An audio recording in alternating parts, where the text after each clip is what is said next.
The date was September 29th. Detective Carrot was called on a very unusual case. We came to investigate the crime scene. There was very little evidence. To be noted, the police officer Broccoli was stunned. The only thing left behind was a single spoon. We're going to have to run this for a print, Detective Carrot, that could never belong to this criminal. It's just an old spoon, said Detective Broccoli. Anything and everything can be evidence, Officer Broccoli. Hello? Excuse me, Mr. Finnigan? Oh, yes, Otis. My apologies. I wasn't expecting any villagers. I can come back later, sir, if you want. No, please, come in. Sit down. Please. Are you sure? You're not too busy? I thought I overheard you talking to someone. No. That was, that was, just Detective, me eating lunch. Yes, I like to give my food a little pep talk before I eat it. It helps with digestion, you see. Okay, I see, sir.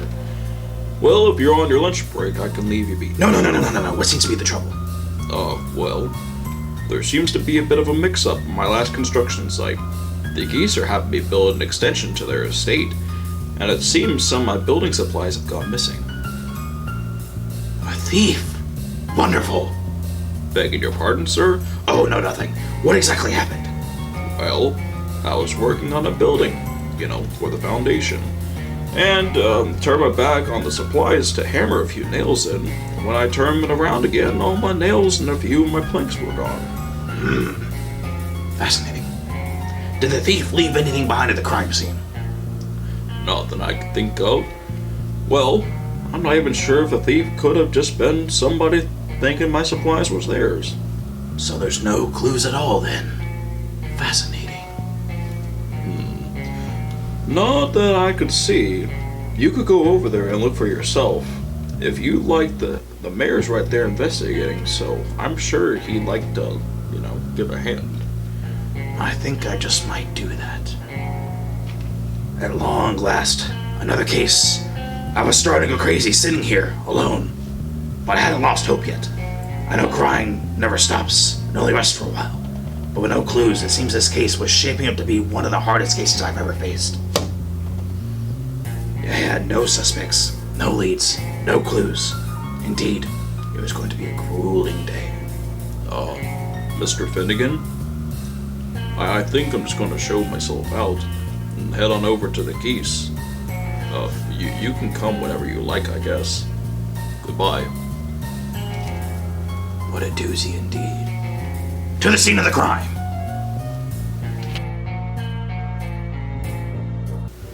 Scene of the crime was a grisly one, to be sure. It was a sight to be seen. Supplies everywhere, and pieces of sheetrock and metal strewn about. The mayor had already tapped off the crime scene. Well, it looked like he was still taping off the crime scene. But I could just tell by looking at it that I had all my work cut out for me.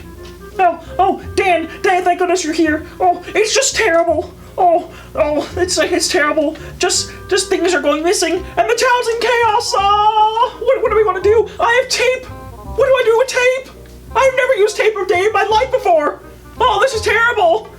There, Mr. Mayor. I'm sure. What are the neighbors going to do when the town's going to... What are they going to think? We even have to criminal on the loose. A beautiful little town is now in the slums. The slums, I say! Oh! Calm down, Mr. Mayor. What has all gone missing? Everything. Anything and everything. There's no pattern to it, Hank.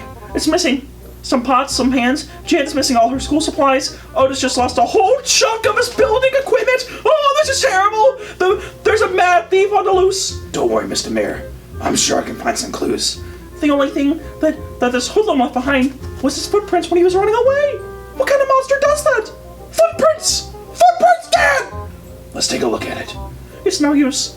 All this lost, and with this rapscallion thief on the loose, the only evidence we have is worth nothing. All evidence is good evidence. Here, take a look at it with me. Each individual species has its own unique footprints. When you know what their tracks look like, you can identify where they've been. But this track looks so unique. How can you possibly identify who it belongs to?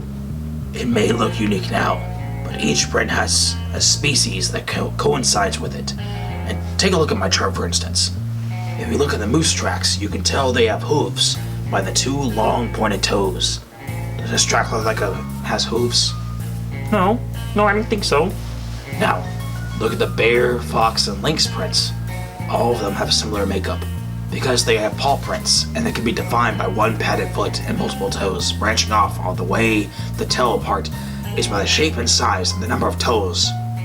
All lynxes and fox have 4 toes, but foxes' paws tend to be more pointed.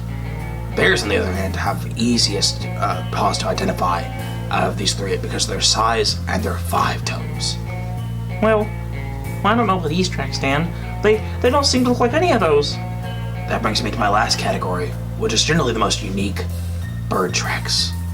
All species of birds have a unique track, but because of their diverse nature, these tend to be the most difficult to identify. Which species, one thing that seems to generally have common across the board, though, is that birds tend to have 3 toes with a very tiny long toe on the back or a small pad to stand on. Well, these tracks seem to have 3 toes. Do you think it could have been a bird? Normally, though, I think it could have been a bird, but I think there's some webbing in there between each of them, which seems to indicate it's a water bird. I think I have all I need from here. Well, with that said, do you think we have a lead, Mr. Finnigan? I'm not sure about that yet, but I've taken my first steps into finding the truth and catching this thief. Well, splendid! As truly horrifying as this is to think of a criminal walks among us, no doubt that you will surely find him, Dan. I know you will. You said Hank and Janet were stolen from. Where do you think I might find the 2 of them? Well, the last I've seen them, they were at the diner. Brilliant. My first clue gave me some insight into criminals' generic makeup, but not into the minds into what they truly are and what they're capable of. Multiple robberies over the last days.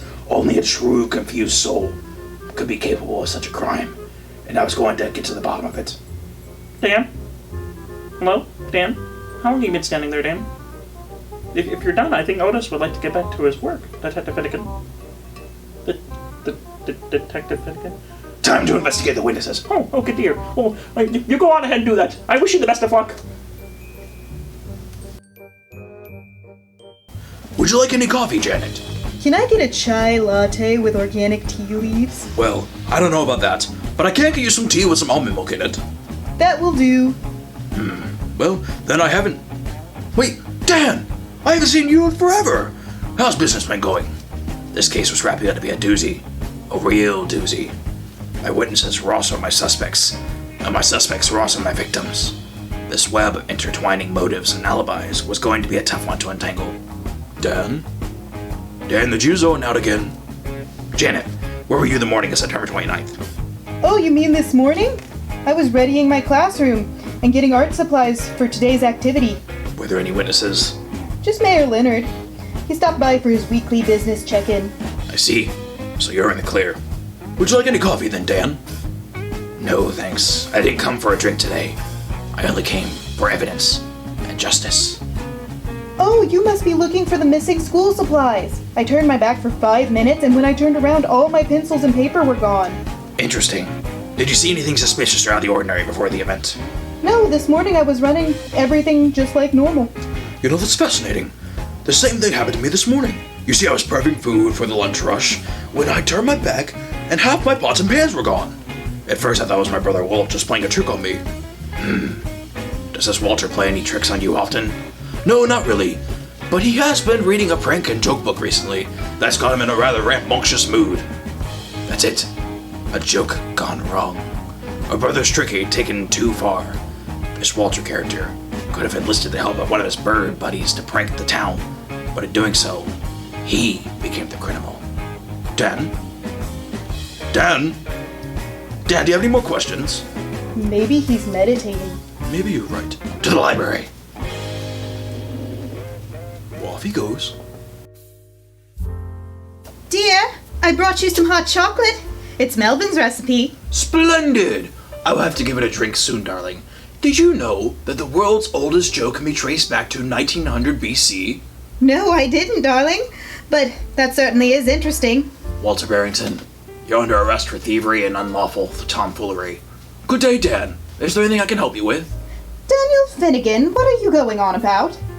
Ma'am, I have reason to believe that your husband is a criminal mastermind behind the town-wide spread stealing spree.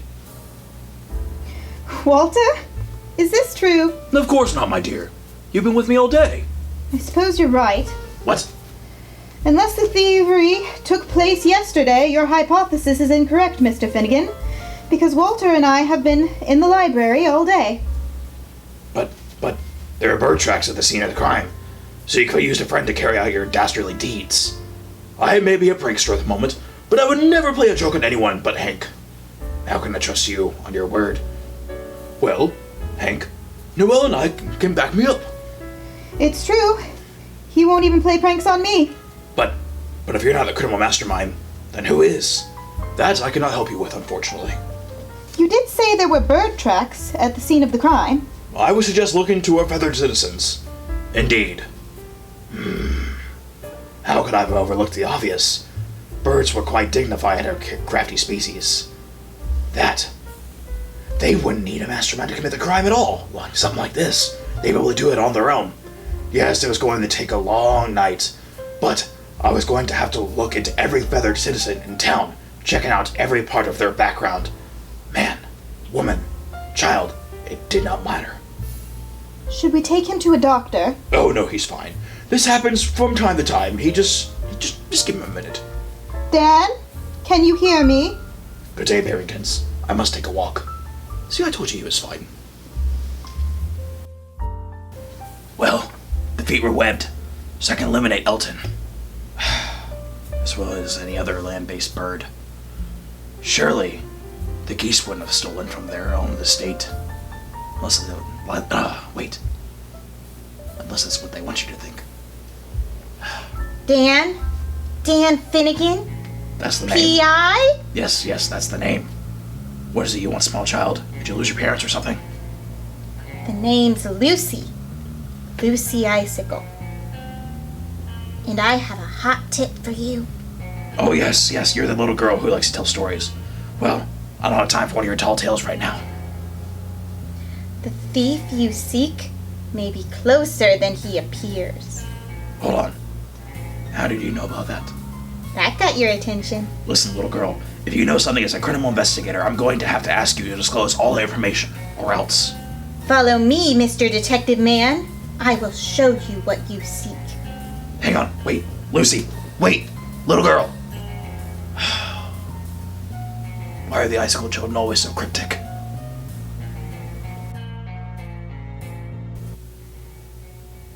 Did you just want me to walk you home? Is that what it was? All will be revealed momentarily. Are your parents home? Because if they are, I'm going to go. But you haven't caught the criminal mastermind yet. Are you sure any of this is actually relevant to the case? Incredibly. Okay. Lucy! There you are. I've been looking for you everywhere. You were supposed to be home from art class 20 minutes ago. Mr. Finnigan and I are catching a criminal. Did she wander off and drag you here? I'm so sorry about this, Dan. No, not at all, ma'am. You wouldn't happen to know anything about a thief around town, though, would you? there's a thief? No, I hadn't heard anything. Thank you for walking Lucy home. Yes, you do, Mommy! No, this is the first I'm hearing of a thief. But it's Zachy! What? Does the name Zachy mean anything to you, Mrs. Icicle? He's my son. Listen, Lou, are you sure Isaac has something to do with this? Yes! He's been going around town taking things for his magic act he wants to do for the cultural enrichment festival thingy. He told me he couldn't do it. He could do that because it was borrowing, but I said it wasn't that wasn't fair. Excuse me one moment, Mr. Finnigan. Isaac, can you come in here, please? Yeah, sure thing, Ma. Yeah? Lucy tells me that you've been going around town taking things that don't belong to you. Yeah, no, I've been borrowing them. Just for the Great Pinguini show. Did anyone know you were borrowing these things? Well, no. I only needed them for a little bit, so I took them. I was gonna bring them back later. Son, Yeah? that's stealing. It is! Told you! I'm afraid Mr. Finnigan is right. You can't go around just taking things without asking people, sweetheart. But- what if they needed them for something? Or simply just didn't want you to have them? But I was gonna bring them back. I just need them for a little bit. It doesn't matter, kid. If you take something without someone's permission, it counts as stealing. And you can get in a lot of trouble for that. Oh, even if I was going to bring them back? Mm-hmm. Just because you see something that you need doesn't mean you can take it without permission. I'm sure if you asked the people that you took things from, they would have let you borrow it. If you had just asked them first. Oh, gee, I'm sorry. I didn't mean to steal all those things. I'll give them back, I promise. You'll do more than that, buddy. You're going to have to write an apology note to everyone you took things from. I'm sure a lot of people were worried about these things you took from them. I will, Mom. I promise. But that took a lot of things. How am I going to return them all and write the apology notes today? I got you, kid. If you give me all the stuff you took, I'll return to the folks you took it from. And tell them they should be expecting a letter from you later today. No, well, thank you, Mr. Finnigan. I'm terribly sorry for causing all this trouble. No problem, kiddo. All in a day's work for Dan Finnigan. He